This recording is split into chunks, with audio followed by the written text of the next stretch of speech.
friends, welcome to Pebbles. நம்ம இன்னைக்கு செய்ய போகிறது வெஜிடபிள் குருமா, அதாவது காய்கறிகள் ஆட் பண்ணிட்டு இது கூட தேங்காய், சோம்பு, பட்டை, கொஞ்சமாக முந்திரி ஆட் பண்ணி செய்ய போகிறோம். வாங்க எப்படி செய்கிறதுன்னு பார்க்கலாம். தேவையான பொருட்கள்: தேங்காய் அரை மூடி எடுத்துக்கலாம், சோம்பு 1 டீஸ்பூன், இஞ்சி பூண்டு பேஸ்ட் 1 டீஸ்பூன், பொட்டுக்கடலை நம்ம வந்து 1.5 டீஸ்பூன் எடுத்துக்கலாம், முந்திரி ஒரு 15 எடுத்துக்கலாம். இதுக்கு வந்து 1 கப் அளவுக்கு பட்டாணி, அதாவது 50 கிராம்ஸ் இருக்கும். ஒரு 15 பீன்ஸை நான் பொடியாக நறுக்கி வச்சுருக்கிறேன், 1 கேரட், 1 உருளைக்கிழங்கு பொடியாக நறுக்கி வச்சுருக்கேன். நம்ம தேங்காய் கூட அரைக்கிறதுக்கு வந்து 1 பட்டை, 4 பச்சை மிளகாய் எடுத்துக்கலாம். இது 2 பெரிய வெங்காயம் எடுத்துருக்கிறேன். ஒரு சிலருக்கு தக்காளி பிடிக்கணும், ஆட் பண்ணிக்கோங்க. இந்த வெஜிடபிள் குருமாவுக்கு வந்து தக்காளி போட்டோன்னா கொஞ்சம் டேஸ்ட் வந்து மாறிவிடும், அதனால் நான் தக்காளி எடுக்கலை. தாளிக்கிறதுக்கு 4 லவங்கம், 1 மொக்கு, 2 பட்டை, 2 ஏலக்காய். நட்சத்திர மொக்கு ரொம்ப போட வேண்டாம், ஒரே ஒரு அதாவது சின்னதாக எடுத்துருக்குறேன். இந்த அளவுக்கு இருந்தாலே போதும். ரொம்ப போட்டோன்னா கரம் மசாலா வாசம் அடிக்கும், அதனால் 1 மட்டும் போதும். இப்போ எப்படி செய்கிறதுன்னு பார்க்கலாம். அரைக்கிறதுக்கு தேவையான பொருள் எடுத்துக்கலாம். 4 பச்சை மிளகாய், பட்டை 2, முந்திரி 15, பொட்டுக்கடலை 1.5 டீஸ்பூன், சோம்பு 1 டீஸ்பூன். ஃபஸ்ட்டு வந்து இதையும் நம்ம ஒரு அடி அடிச்சுட்டு அதுக்கப்புறம் தேங்காயும் ஆட் பண்ணிக்கலாம். பச்சை மிளகாய், முந்திரி இதெல்லாமே அடிச்சுட்டோம். இப்போ நம்ம தேங்காயை ஆட் பண்ணிவிட்டு தண்ணி ஒரு 1/2 டம்ளர் ஊற்றி அரைச்சி தனியாக எடுத்து வச்சுக்கலாம். இப்போ உங்கள் வீட்டில் நிறைய பேர் இருந்தாங்கன்னா நம்ம தேங்காய் வந்து இன்னும் கொஞ்சம் கூட ஆட் பண்ணிக்கலாம். தேங்காய் பால் மட்டும் கூட நம்ம ஆட் பண்ணிக்கலாம். நான் வந்து தேங்காயோடு சேர்த்து தான் ஆட் பண்ண போகிறேன் இன்றைக்கி. இதுக்கு நம்ம 1/4 டம்ளர் அளவுக்கு தண்ணி ஊற்றிக்கலாம். தேவையான அளவு தண்ணி ஊற்றி அரைச்சி பேஸ்ட் பண்ணிக்கலாம். தேங்காய், பச்சை மிளகாய், முந்திரி, சோம்பு இதெல்லாமே போட்டு நம்ம அரைச்சிட்டோம். இப்போ நம்ம தாளிச்சிக்கலாம். ஒரு பேன் வச்சுக்கலாம். இதுக்கு வந்து ஒரு 6 டேபிள் ஸ்பூன் அளவுக்கு நம்ம எண்ணெய் விட்டுக்கலாம். இதுக்கு வந்து நெய் ஊற்றியும் நம்ம தாளிக்கலாம். பட் ஒரு சிலருக்கு நெய் பிடிக்காது, நம்ம அதனால் ரீஃபைண்ட் ஆயில், கடலெண்ணெய் எது வேணாலும் நம்ம ஆட் பண்ணி தாளிச்சிக்கலாம். எண்ணெய் காஞ்சதுக்கப்புறம் பட்டை, லவங்கம், ஏலக்காய், நட்சத்திர மொக்கு, ஒரு மராட்டி மொக்கு. இந்த குருமாவுக்கு நான் பிரிஞ்சி இலை வந்து சொல்ல மறந்துட்டேன். பிரிஞ்சி இலை வந்து ரொம்ப டேஸ்ட் கொடுக்கும், இதுவும் நம்ம ஆட் பண்ணிக்கலாம். இது வந்து எண்ணெயில் நல்லா வதக்கிட்டு அதுக்கப்புறம் நம்ம வெங்காயம் போட்டுக்கலாம். இது வந்து எண்ணெயிலேயே வந்து இந்த ஸ்பைசஸ் போட்டோனையும் நல்லா இறங்கிடும், குருமாவும் நல்லா வாசனையாக இருக்கும். நல்லா எண்ணெய் காஞ்சிருச்சு, வாசம் அடிக்க ஆரம்பிச்சிருச்சு. இப்போ நம்ம வெங்காயம் ஆட் பண்ணிக்கலாம்.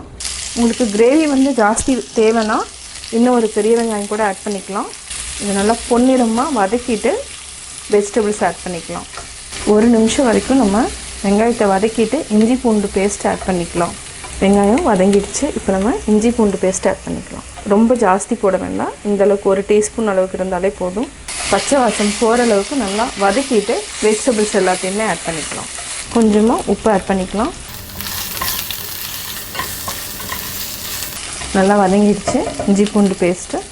இப்போ நம்ம பட்டாணி சிம்மில் வச்சுக்கலாம். ஆல்ரெடி கட் பண்ணி வச்சுருக்கிறேன் கேரட், பீன்ஸ், உருளைக்கிழங்கு நம்ம எல்லா காய்கறிகளையும் ஆட் பண்ணிட்டோம். காய்க்கு தேவையான அளவு நம்ம உப்பு சேர்த்து நல்லா வதக்கிக்கலாம். நான் வந்து வெஜிடபிள்ஸ்க்கு வந்து நான் இன்றைக்கி மஞ்சத்தூள் ஆட் பண்ணாமல் வெள்ளையாக வரணுங்கிறதுனால மஞ்சத்தூள் ஆட் பண்ணாமல் தான் செய்கிறேன். ஒரு சிலருக்கு வந்து அந்த கலர் ஆட் பண்ணி செய்யணுன்னா நீங்கள் மஞ்சத்தூள் ஆட் பண்ணிக்கோங்க. இதுலேயே வந்து தண்ணி கொஞ்சம் விடும். நம்ம சிம்மில் வச்சுட்டு ஒரு 3 to 5 மினிட்ஸ் மூடி வச்சுக்கலாம். 3 நிமிஷம் ஆயிடுச்சு. இப்போ நம்ம ஒரு 1/4 டம்ளர் அளவுக்கு தண்ணி ஊற்றி வேக வச்சுக்கலாம் வெஜிடபிள்ஸை. அதுக்கப்புறம் அரைச்சதை ஊற்றிக்கலாம். இது வந்து நம்ம குக்கர்லேயும் ஒரு விசில் விட்டு எடுக்கலாம். குக்கரில் வச்சோன்னா என்ன ஆகுனா அந்த குருமானோட டேஸ்ட்டே மாறிடும். அதனால் நம்ம இப்படியே கொஞ்சமாக தண்ணி ஊற்றி சிம்மில் வச்சுட்டு வேக வச்சுட்டோன்னா டேஸ்ட் வந்து நல்லாயிருக்கும். இது ஒரு 2 நிமிஷம் வேகட்டும். 3 நிமிஷம் ஆயிடுச்சு. தண்ணி நல்லா சுண்டிடுச்சு, வெஜிடபிள்ஸ் வந்து நல்லா வெந்துடுச்சு. இப்போ நம்ம அரைச்சி வச்சதை ஊற்றிக்கலாம். அதாவது தேங்காய், முந்திரி, பச்சை மிளகாய், சோம்பு எல்லாமே இருக்குது. நல்லா மிக்ஸ் பண்ணி விடுங்க. அதாவது பொட்டுக்கடலையும் போடலாம், இது கூட நம்ம கசகசா கூட போடலாம், அதுவும் நல்லா டேஸ்ட் கொடுக்கும். கசகசா போடுறதா இருந்ததுன்னா நீங்கள் மினிமம் வந்து ஒரு 1/2 hour வந்து சோக் பண்ணி வச்சுட்டு நம்ம ஆட் பண்ணிக்கணும். பொட்டுக்கடலைனா வந்து நம்ம ஊற வைக்க வேண்டியதில் அப்படியே ஜஸ்ட் அரைச்சிட்டு நம்ம ஆட் பண்ணிக்கலாம். இது வந்து கிரேவி வந்து நல்லா திக்காக கொடுக்கும். பொட்டுக்கடலை ஆட் பண்ணுறதுனால நம்ம கொஞ்சம் தண்ணி விட்டுக்கலாம். தண்ணி விட்டுட்டு தேவையான அளவு உப்பு போட்டுக்கலாம். கொஞ்சமாக தண்ணி விட்டுக்கலாம். இன்னுமே ஒரு 1 டம்ளர் அளவுக்கு தண்ணி ஊற்றிக்கலாம். இந்த குருமா வந்து கொதிக்க ஆரம்பிச்சதுக்கப்புறம் நம்ம ஒரு நிமிஷம் வரைக்கும் நல்லா கொதிக்கட்டும், அதுக்கப்புறம் ஆஃப் பண்ணிக்கலாம். இது வந்து ரொம்ப கொதிக்கணுங்கிற அவசியம் இல்லை. இப்போ மூடி வச்சுக்கலாம். கொதிக்க ஆரம்பிச்சிருச்சு. இப்போ கரெக்டாக நம்ம 1 நிமிஷம் நல்லா கொதிக்க வச்சுட்டு ஆஃப் பண்ணிக்கலாம்.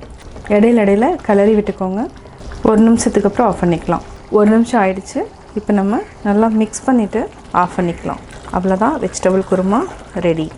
நம்ம வேறு பவுலுக்கு மாற்றிக்கலாம். சுவையான வெஜிடபிள் குருமா ரெடி. நான் வெஜிடபிள் குருமா எப்படி செஞ்சேங்கிறத பார்த்தீங்க. இது வந்து என்னென்னா சப்பாத்தி இடியாப்பத்துக்கு வந்து நல்ல காம்பினேஷன். நீங்களும் ட்ரை பண்ணி பார்த்துட்டு உங்களுடைய கமெண்ட்ஸ் எனக்கு போஸ்ட் பண்ணுங்கள், லைக் பண்ணுங்கள், சப்ஸ்கிரைப் பண்ணுங்கள். என்னோடய குக்கிங் வீடியோ முடிஞ்சதுக்கப்புறம் பார்த்தீங்கன்னா ஒரு திருக்குறள் வந்து நீங்கள் பார்க்கலாம். உங்கள் குழந்தைகளுக்கு நீங்கள் சொல்லித்தரலாம். மனைமாட்சி இல்லாள் கண் இல்லாயின் வாழ்க்கை எனைமாட்சி தாயினும் இல்.